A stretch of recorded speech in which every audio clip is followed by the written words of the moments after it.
Exactement. Être extrêmement vigilant à ne pas faire Mm. d'erreur.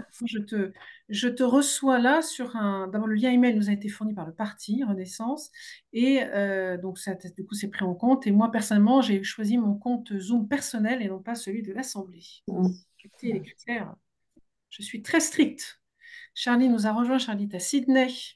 Charlie qui est mon autre collaborateur. Et puis, je vois Marielle Audin, que je ne connais pas. Bon, bienvenue à Marielle. Bonjour, moi je suis Maria Lodin et je suis en Suisse. Ah, bien. Ah, Voilà. y a pas... Non, la vraiment, caméra ne fonctionne pas.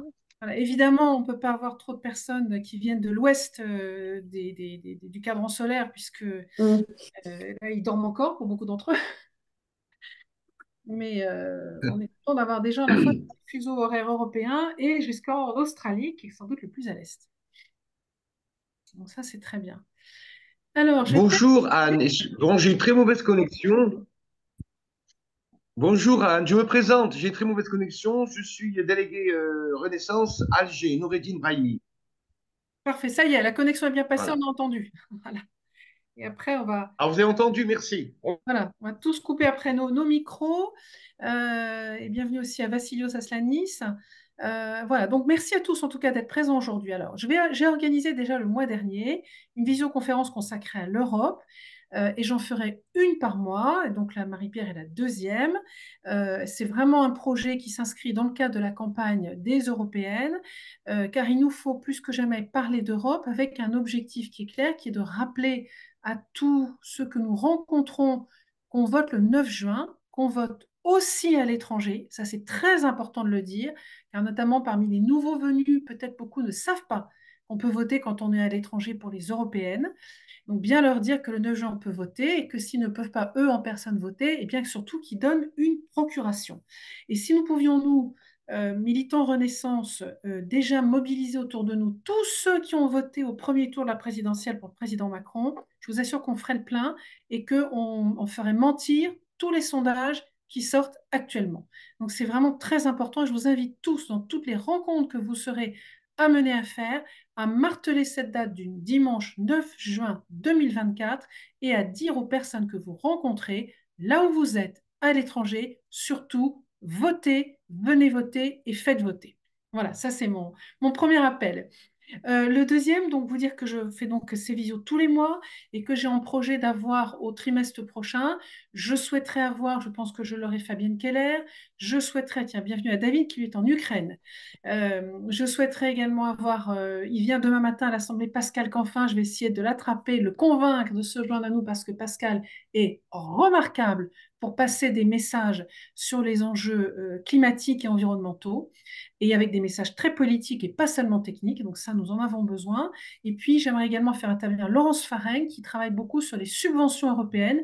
Je sais que la France n'est pas une très bonne élève pour aller chercher ces subventions, donc il faudra qu'elle nous en parle un peu plus, de manière un peu plus approfondie. Et j'espère, avec toutes ces visioconférences, vous donner des outils pour répondre aux gens qui pourraient vous interroger sur l'Europe et ce qu'elle nous apporte, parce que l'énorme différence, et là je veux saluer le travail de Marie-Pierre et tous les membres du groupe Renew, c'est que vous avez, contrairement au mandat précédent, vous avez d'un seul coup fait exister le Parlement. Il est devenu très concret et on est capable, nous, maintenant, de dire à quoi a servi le Parlement européen, alors que très honnêtement, Marie-Pierre, en 2019, quand on a fait la campagne précédente, qu'est-ce que j'ai ramé pour trouver des arguments pour dire à quoi servait le Parlement européen. Donc, un grand merci à tous. Alors, si on t'a fait venir aujourd'hui, c'était pour nous parler des échanges commerciaux, de la politique commerciale de l'Union européenne. Et je vais tout de suite mettre l'accent sur un élément. Je reviens de Chine. J'étais en Chine toute la semaine. Donc, on a beaucoup parlé des échanges commerciaux avec la Chine. Et pour te dire comment j'ai inscrit mes échanges, la Chine qui ne cesse de nous interpeller, nous sommes arrivés quelques jours après la visite de Ursula von der Leyen et de Charles Michel qui étaient en Chine là-bas, qui ont rappelé quelle politique commerciale, ce serait bien que tu nous en parles, l'Europe veut déployer vis-à-vis de la Chine. Et les Chinois, nos interlocuteurs, m'ont dit, j'ai rencontré y compris celui qui est à un rang équivalent au ministre des Affaires étrangères en Chine, qui est le directeur du département international du Parti communiste chinois. Et ils nous disent tous, oui, vous, Européens, vous faites du dérisking, c'est pas bien du tout. Voilà la réponse que je leur ai apportée. Je vous dis, dérisking d'abord, c'est un mot américain, on va le laisser aux Américains. Nous, ce qu'on fait, on est comme vous. On travaille sur nos vulnérabilités. On a juste envie de faire attention que nos chaînes de valeur soient toujours assurées quelles que soient les circonstances. Et donc, vous le faites, vous, Chinois, pour assurer à votre population un développement prospère. J'utilise le vocabulaire chinois volontairement. Donc, nous voulons faire exactement la même chose. Donc, nous sécurisons toutes nos chaînes d'approvisionnement. Mais pas, loin de nous l'idée de nous séparer de la Chine, ce qui est tout à fait vrai d'ailleurs.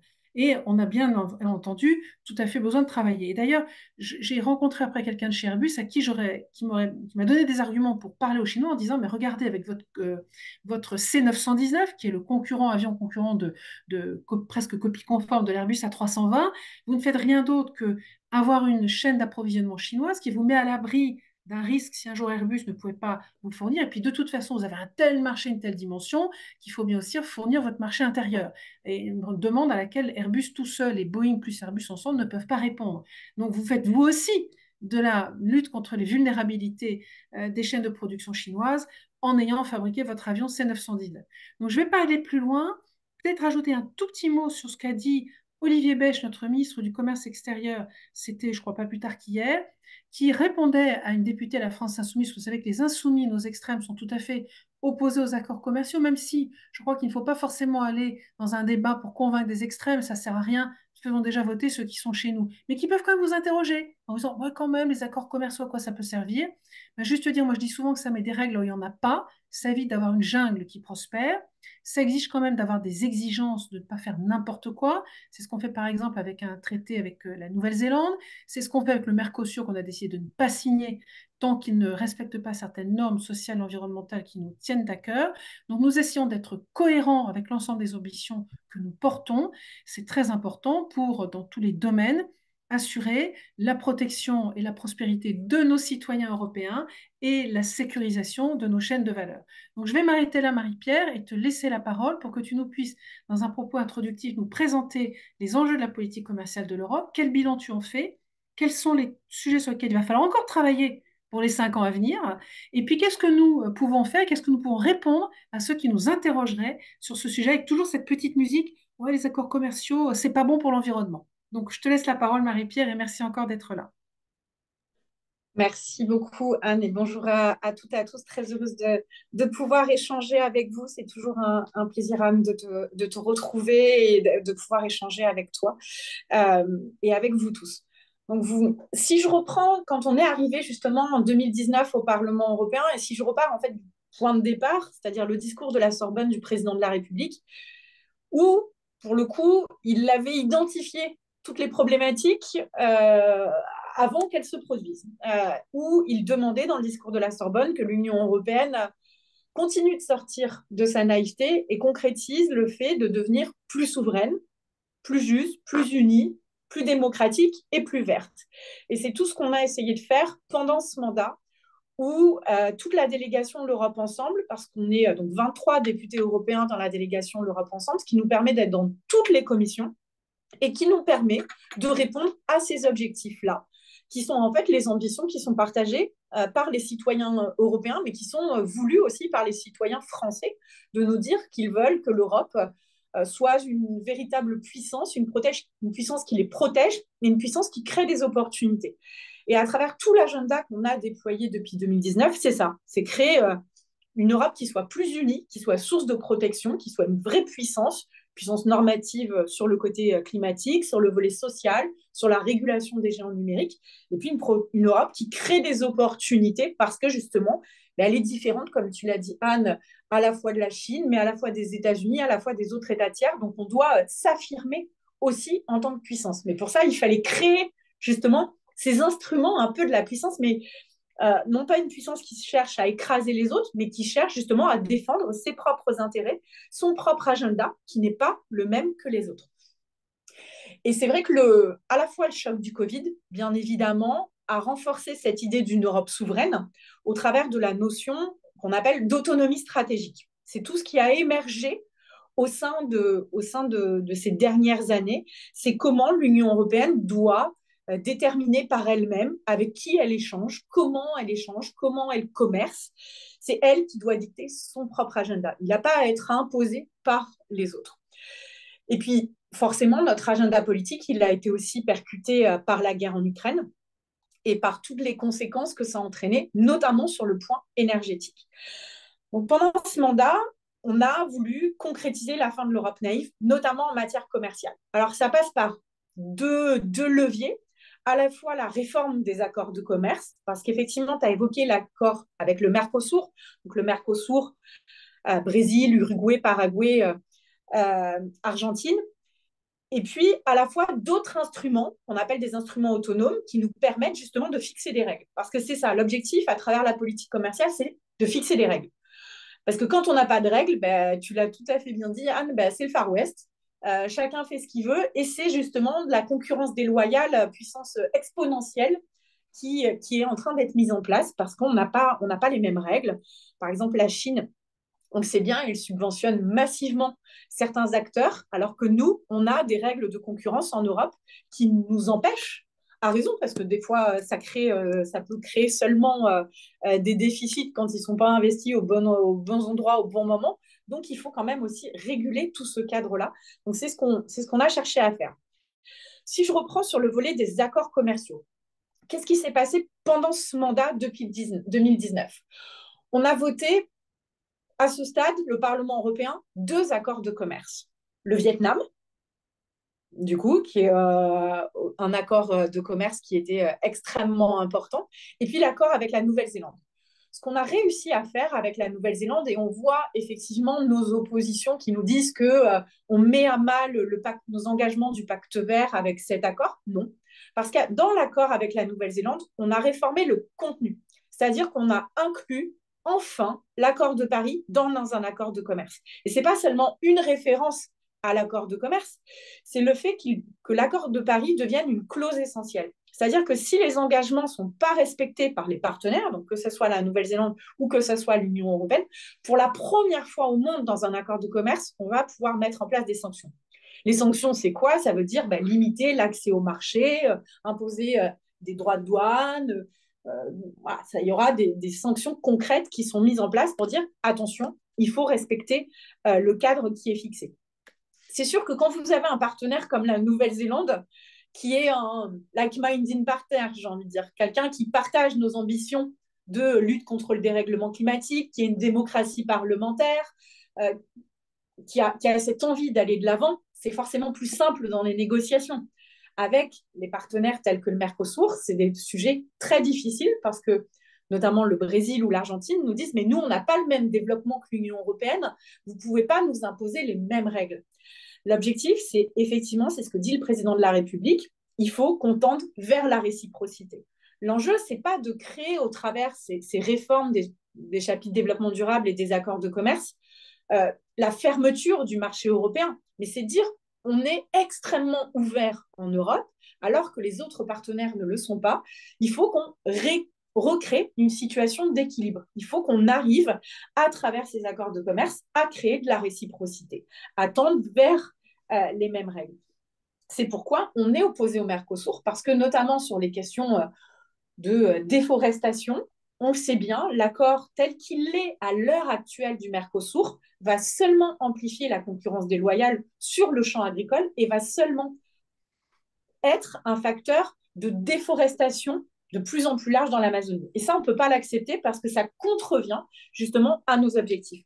D'où la position de dire, par contre, voilà, on est pour la Nouvelle-Zélande parce qu'on a réussi justement à imposer de nouvelles règles et que ça doit devenir un standard minimum pour tous les accords commerciaux, pas seulement ceux de l'Union européenne, mais aussi ceux d'autres États tiers. Mais par contre, on est opposé en l'état au Mercosur parce que cet accord, on a négocié pendant 20 ans, le mandat de négociation, il date des années 80 quand même. Et depuis lors, le monde a changé, mais ce n'est pas possible de rester sur un tel modèle. Et on le voit bien, en plus, c'est vrai que l'Allemagne, sur l'accord avec le Mercosur, a changé de position. Initialement, le chancelier Scholz était plutôt opposé. Et parce qu'il y a cette stratégie qu'évoque Anne, de volonté de dire, bon, il faut qu'on diversifie nos sources d'approvisionnement pour ne plus être seulement en situation de dépendance de la Chine, ils se disent, il faut multiplier les accords, il faut multiplier les accords, il faut multiplier. Et nous, ce qu'on dit, moi, ce que je dis au Parlement européen, c'est, l'enjeu, c'est pas de se dire, on multiplie les accords de commerce pour multiplier les accords de commerce. L'enjeu, c'est de façonner de bons accords de commerce. Ce n'est pas la question de la quantité qui compte, c'est la question de la qualité. Comment ces accords de commerce, ils limitent nos vulnérabilités, notamment sur les matières premières critiques, et sur d'autres sujets aussi, et qui correspondent à la défense de nos intérêts et de notre vision du commerce mondial. C'est pourquoi, ben voilà, il y a des positions différenciées en fonction aussi des typologies des accords. Donc ça, c'est vraiment quelque chose qu'on a réussi à façonner. Puis c'est vrai, comme tu le soulignais, dans la politique commerciale, sur les accords de commerce, tout le monde a un avis. Tout le monde a une opinion, surtout souvent très binaire, sans savoir concrètement qu'est-ce que ça change, comment ça fonctionne, le système de règlement des les différents chapitres qu'il y a. Voilà. Et tout le monde a un avis sur les accords de commerce. Et en France, souvent très tranché de manière négative. Par contre, il y a toute une partie de la politique commerciale avec des instruments sur justement dit anti-dumping, sur les subventions, des choses très techniques, et qui pour le coup visent à protéger des règles de concurrence qui soient loyales, qui sont peu identifiées. Par exemple, la Commission européenne, ça vous avez sûrement entendu parler, a lancé une enquête vis-à-vis des subventions étrangères, vis-à-vis des véhicules électriques chinois. Parce qu'on sait que ça pose des conditions de concurrence et on sait bien que la Chine n'a pas respecté les règles en la matière. Donc, la Commission européenne s'est engagée et elle l'a fait. Là, elle a lancé une enquête. Il faut savoir que la Commission européenne, quand elle lance une enquête, elle le fait quand même avec déjà des éléments de preuve. Elle ne lance pas des enquêtes juste pour le plaisir de lancer des enquêtes, parce qu'on sait que ça va avoir des conséquences aussi pour notre industrie automobile. Donc derrière, c'est qu'il y a un faisceau d'indices qui nous permet de dire que la Chine n'a pas respecté les règles du jeu. Donc nous, ce qu'on veut, c'est effectivement, c'est pas mettre la Chine en difficulté, c'est seulement de créer des conditions de concurrence qui soient loyales pour nos industries et pour l'atteinte de nos objectifs. Donc ça, c'est des éléments de la politique commerciale qui sont très, très forts. Puis à côté, pendant notamment la présidence française, on a renforcé notre arsenal juridique, notre boîte à outils, parce qu'on voit qu'au-delà de ces instruments qui sont des instruments anciens déjà, ben, il nous manquait des choses. Il nous manquait par exemple un instrument sur la réciprocité sur les marchés publics. Et on l'a enfin, 10 ans de négociations, 10 ans. Donc il a fallu une vraie maturation politique et ça c'est vraiment l'influence française qui a fait qu'on a eu un accord pendant la présidence française pour dire aux partenaires, écoutez, nous nos marchés sont ouverts, les vôtres ne le sont pas, c'est valable pour la Chine, c'est valable pour les États-Unis, c'est valable pour le Japon, c'est valable pour à peu près tout le monde. Donc c'est de dire si vous n'ouvrez pas, nous on se referme. Donc ça a été, c'est enfin une concrétisation permise par l'influence française. On a créé un autre instrument sur l'impact des subventions étrangères sur notre marché intérieur. Avec Stéphanie Oncourtin, on a travaillé ensemble, parce que c'était dans 2 commissions, économie et commerce international, pour aussi arriver à travailler sur ce nouvel instrument. Et le dernier instrument qu'on a créé, alors là aussi la Chine l'a mal pris, c'est l'instrument sur la coercition économique. Parce que c'est vrai que l'exemple qu'on donne pour incarner ce qu'est la coercition économique, c'est notamment un exemple où la Lituanie a voulu renforcer ses relations avec Taïwan sur les questions des semi-conducteurs, l'approvisionnement, on sait bien le rôle que joue Taïwan, et la Chine, en mesure de représailles, en contre-mesure, a justement pris des sanctions à l'égard de la Lituanie, des sanctions d'ordre économique. Et ça, c'est de la coercition économique. C'est pas seulement de la concurrence, c'est le fait de limiter la liberté économique, la souveraineté d'un État pour imposer sa vision politique. Et donc, on n'avait aucun instrument jusqu'alors qui nous permet de lutter contre ces nouvelles formes de chantage qui n'existaient pas dans le passé. D'où ce travail sur la coercition économique. Donc, tout ça, ça a été vraiment des ambitions françaises qu'on a portées à l'époque avec... Bon, bien sûr, le président de la République, à l'époque Franck Riester, quand il était pendant la présidence française en charge du commerce, maintenant avec Olivier Becht, et sur lequel on continue d'avancer. Et dans ce qu'il nous reste à faire, alors il y a des sujets sur lesquels on va avancer un peu avant la fin de mandat, mais la fin de mandat, ça va passer très très vite. On a encore des réunions de commission, des sessions plénières jusqu'en avril. Mais bon, on est aussi sur le terrain comme aujourd'hui là, en échangeant avec vous pour expliciter justement tout ce qu'on a fait. C'est tous les travaux qu'on va mener sur ce qu'on appelle la sécurité économique européenne.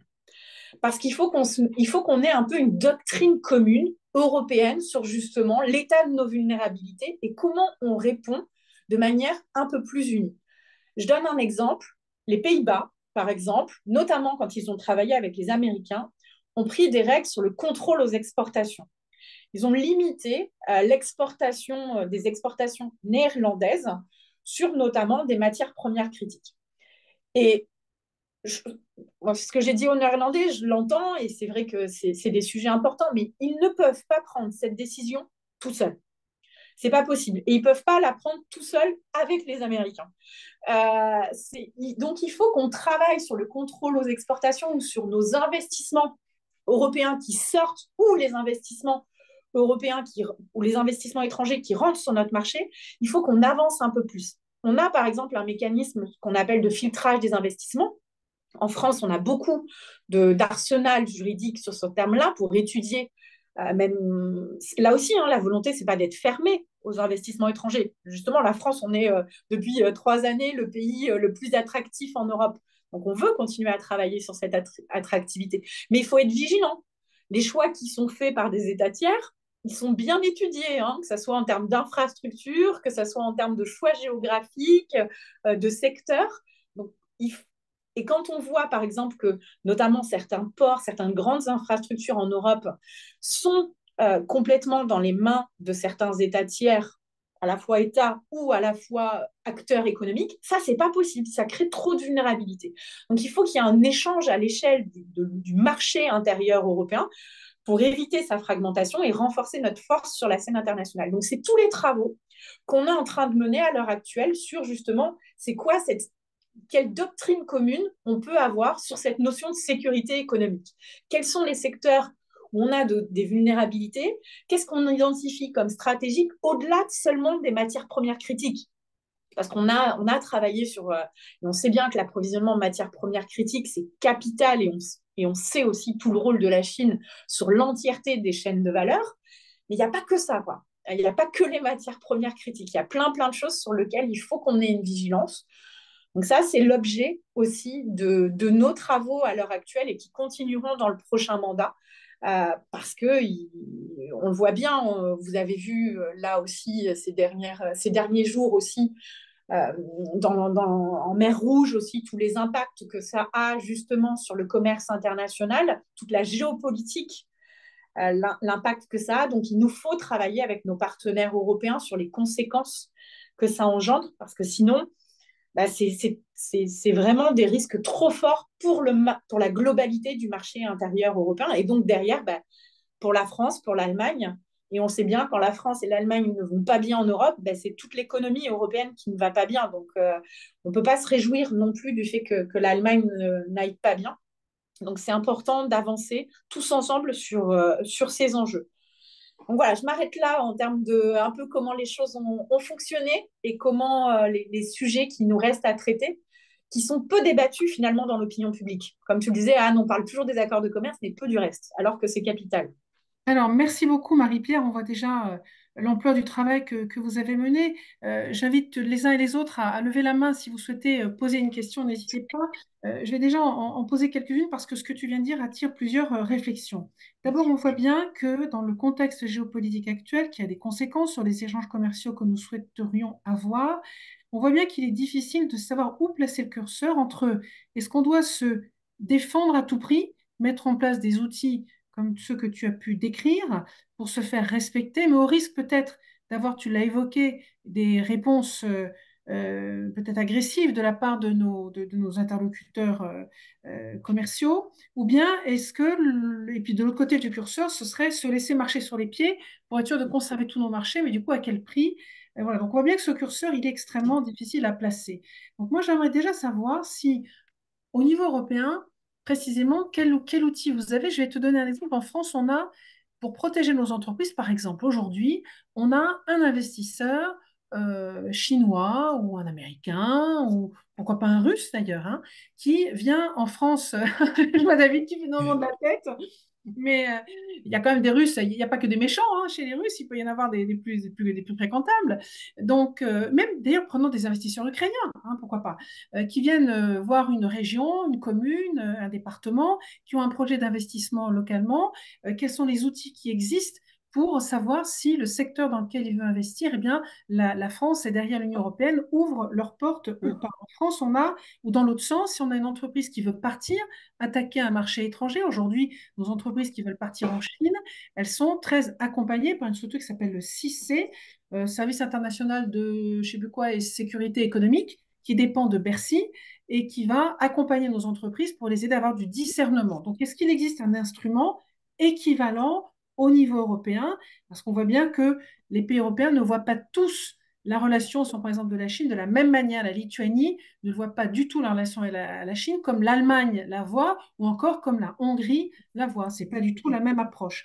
Ensuite, je voulais souligner, tu disais une chose, il faut qu'on puisse définir, construire la réciprocité dans les accords. Je pense que là, tu nous as donné des arguments très forts pour pouvoir justifier à quoi servent les accords. Tu as dit, on veut qu'il y ait les mêmes règles qui s'appliquent des deux côtés, ce qu'on appelle la réciprocité. Tu nous as dit, on veut aussi éviter la concurrence déloyale. Si on n'a pas de règles, c'est la porte ouverte à la concurrence déloyale et qu'on soit inondé sur notre marché d'un produit par ailleurs on serait pourtant capable de produire. J'en ai d'ailleurs donné l'exemple il y a quelques années, mais ce que je vais dire, ça remonte à au moins plus de 20 ans. La France avait des productions d'électroménagers de très grande qualité, avec des marques de très grande qualité. Et puis parce qu'on a voulu équiper tout le monde et tout le monde a voulu avoir un lave-vaisselle en France, il a fallu abaisser le coût et les Turcs ont saisi la bonne opportunité et du coup ils se sont mis à produire aussi des lave-vaisselle, des lave-linges, des grille-pains, que sais-je, des séchoirs à cheveux en grande quantité. Aujourd'hui, les producteurs d'électroménagers en France, bah, c'est la Turquie. Et nous, on a tué toutes nos marques en France parce qu'on n'avait pas justement d'accord de réciprocité. Enfin, donc là, tu nous as donné des arguments intéressants. Troisième et dernier point, je vais m'arrêter là. Je voudrais citer un exemple qui est très intéressant sur le poids que peuvent avoir nos décisions, nos exigences à nous. Rappelez-vous, il y a quelques années, il y a une usine de textile au Bangladesh qui a brûlé dans des conditions dramatiques, tuant un grand nombre de travailleurs.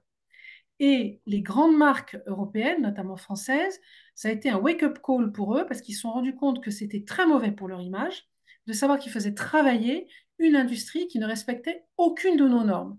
Et en fait, le Bangladesh a décidé de transformer son industrie textile, à hausser la qualité. Aujourd'hui, produit des éléments textiles qui sont plutôt sur le haut de gamme, avec des hautes normes sociales et environnementales qui viennent de ce que nous, on avait mis en place. Je ne crois pas qu'on est d'accord avec le Bangladesh, mais le résultat des courses, c'est que le Bangladesh aujourd'hui, alors je sais que Vincent, ça n'a pas forcément lui plaire l'indicateur que je vais donner parce qu'il n'est pas représentatif de tout, mais le PIB par habitant du Bangladesh est aujourd'hui supérieur à celui de l'Inde, avec une vraie classe moyenne qui est en train d'émerger. Donc on voit que ce que nous avons imposé est en plus bénéfique pour le pays interlocuteur en face. Donc voilà, je vais te laisser répondre sur cet outil de contrôle des investisseurs qui viennent chez nous et de nos entreprises qui partent à l'étranger. Qu'est-ce que l'Europe a mis en place?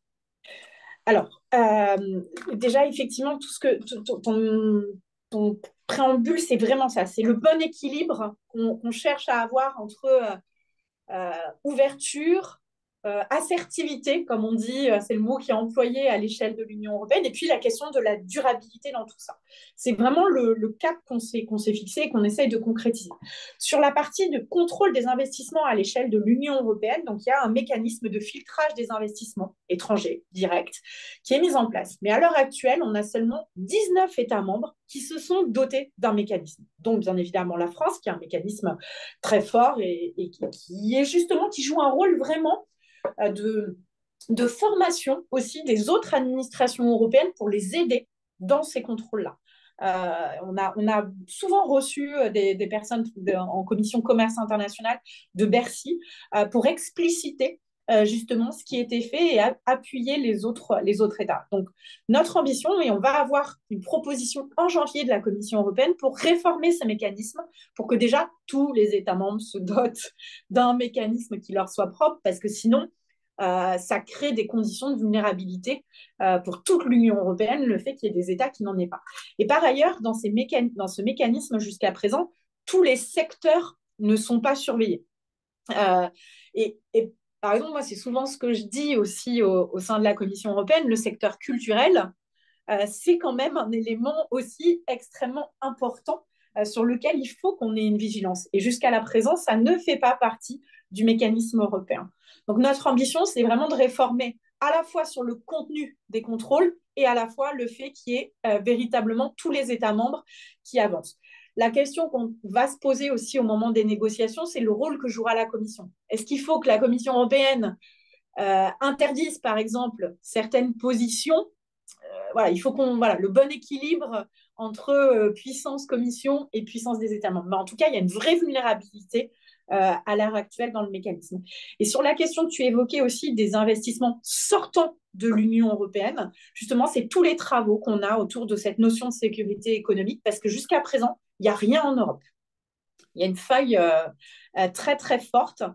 Et c'est là où on voit que l'Union européenne, jusqu'à présent, parce qu'elle n'est pas encore prête, on n'est pas au bout de la réflexion. C'est quoi la notion de sécurité économique? Est-ce qu'elle est basée sur la sécurité nationale? Et là, c'est vraiment les États qui le jouent.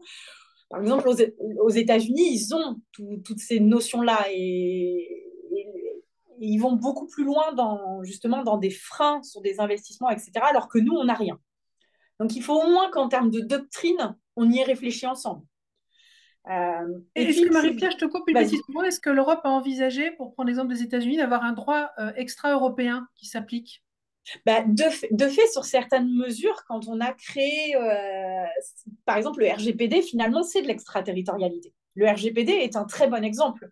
Moi, je sais que je pousse à la fois la Commission européenne à réfléchir et à continuer d'avancer sur cet angle-là, ce qu'elle essaye de faire. Et par contre, là où elle est encore en situation de faiblesse, c'est comment elle lutte contre les sanctions extraterritoriales des États tiers. On devait avoir une réforme de ce qu'on appelle le règlement de blocage, qui a été utilisé par exemple par des entreprises françaises au BNP ou d'autres quand il y a eu des problématiques avec les boycotts, avec l'Iran, etc., les Américains. Tu peux rappeler, Marie-Pierre, tu peux rappeler ce que c'est que le règlement de blocage? Je ne suis pas sûre que tout le monde connaisse bien. Voilà, alors, quand c'est vraiment donc, vous savez, au niveau européen, on a deux types de textes, donc les directives et les règlements. Donc, quand je citais le règlement général sur la protection des données, c'est un règlement. Un règlement, sa spécificité au niveau européen, c'est qu'il s'applique à la même date pour tous les pays européens de la même façon. Alors que les directives, c'est transposé, l'objectif est commun, mais le chemin pour y arriver est propre à chaque État membre. Donc ce règlement de blocage, il avait pour finalité d'appuyer les entreprises européennes dans leur démarche vis-à-vis des États tiers pour limiter notamment le fait de donner des informations. Parce que si je reprends mon exemple américain, soit les boycotts avec Cuba, avec l'Iran, etc., dès l'instant qu'une entreprise, par exemple, avait ses données hébergées aux États-Unis, on leur demandait, les États-Unis faisaient une sorte de droit de regard, si vous voulez, sur les relations avec ces futurs pays. Et ça, c'est pas possible. C'est pas au trésor, entre guillemets, américain de déterminer le choix économique de nos entreprises. La liberté économique, elle n'a pas à être imposée par les Américains. Donc ce règlement de blocage, quand il était utilisé par les entreprises européennes, visait à les aider dans les démarches avec notamment les États-Unis, avec toutes les autorités américaines. Et en fait, on voyait que il est plus un appui qu'un véritable élément de protection et offensif. On n'est pas assez offensif sur le sujet. Par exemple, aux États-Unis, ils ont un office qu'on appelle l'OFAC, justement, qui vise à travailler sur ces questions-là. Et nous, on n'a rien au niveau européen. Il y a seulement la direction générale qu'on appelle donc la DG Trade, la direction générale du commerce. Mais alors, la direction générale du commerce, elle négocie les accords de commerce, elle utilise ses instruments, elle crée ses instruments, elle peut pas, elle n'est pas suffisamment forte, à la fois en termes de ressources humaines et à la fois en termes de puissance, pour lutter contre un tel office américain. Donc, il faut qu'on réfléchisse véritablement à être plus offensif sur ces volets-là. Donc, on veut essayer de pousser à des réformes sur cette question. Et du coup, là aussi, c'est au cœur de la réflexion sur la stratégie économique, sur la sécurité économique. Et juste un point, parce que tu as évoqué le drame du Rana Plaza. Vous savez qu'en France aussi, la France a été un des premiers pays d'Europe à adopter la législation sur le devoir de vigilance, justement, sur toute cette responsabilité des entreprises. Et on vient de voter pendant ce mandat le devoir de vigilance à l'échelle de l'Union européenne. Parce que là aussi, vu qu'on est un marché commun, avoir cette législation française, c'était déjà capital et c'était important. Mais si on ne l'a pas à l'échelle de l'Union européenne, finalement, c'est pareil. On met parfois plus de contraintes sur nos propres entreprises Donc, il fallait le faire à l'échelle de l'Union européenne. Donc, on vient de l'adopter, là, il y a à peine un mois. Merci beaucoup, Marie-Pierre. Donc, je ne sais pas si certains d'entre vous ont des questions, n'hésitez vraiment pas à lever la main. Alors, tu as plusieurs fois utilisé le on, le nous, etc., pour bien comprendre comment ça marche au niveau européen. Tu viens de dire, par exemple, l'Union européenne, pardon, n'a pas d'équivalent de l'OFAC américain. Si une réflexion est menée pour construire un outil similaire, qui va mener cette réflexion? Qui va la décider? Qui va la mettre en place? Parce que nous, parfois, on nous dit, ah oui, mais c'est très compliqué l'Europe, entre le Parlement, la Commission, le Conseil européen, c'est ces trois Ouais, piliers.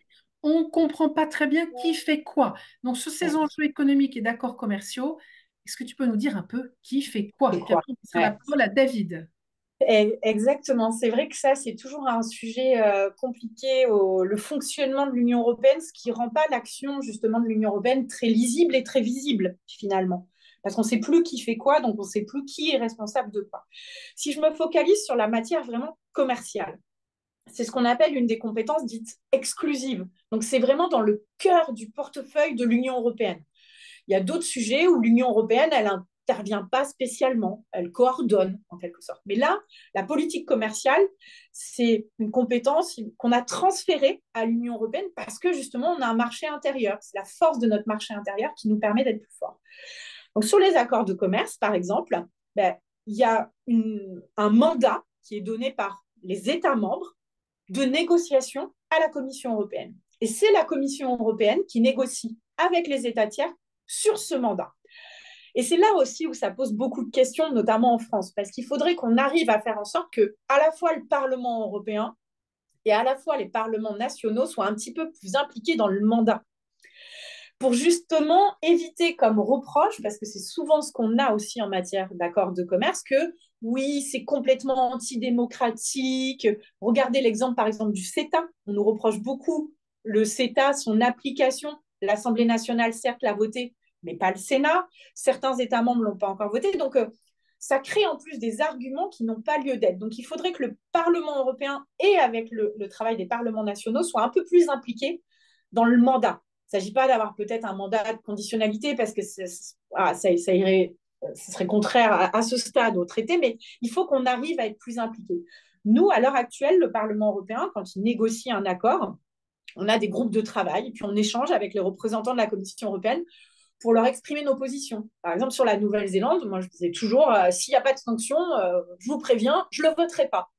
Parce que le pouvoir du Parlement européen, une fois que l'accord est conclu, c'est le Parlement européen et puis le Conseil de l'Union européenne, là où siègent les États membres, qui valident les accords de commerce. Et si on ne donne pas notre feu vert, il n'y a pas d'accord.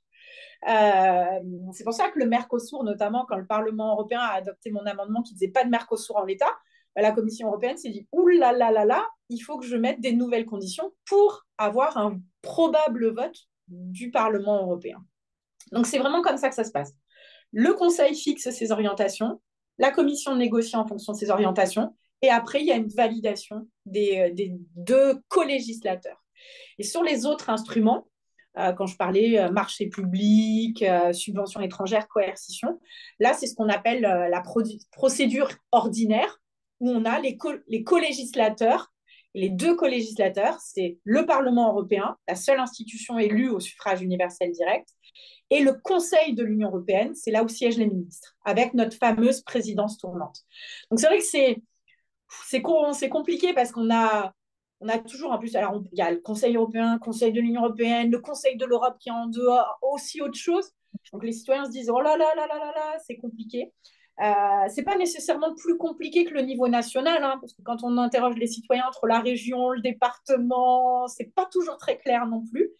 Mais en tout cas, il y a cette volonté, et ça doit être au cœur des enjeux aussi de la campagne qui va arriver, de bien redire que justement la Commission européenne, elle agit sur mandat. C'est pas la Commission, on entend toujours, oui, c'est Bruxelles qui décide.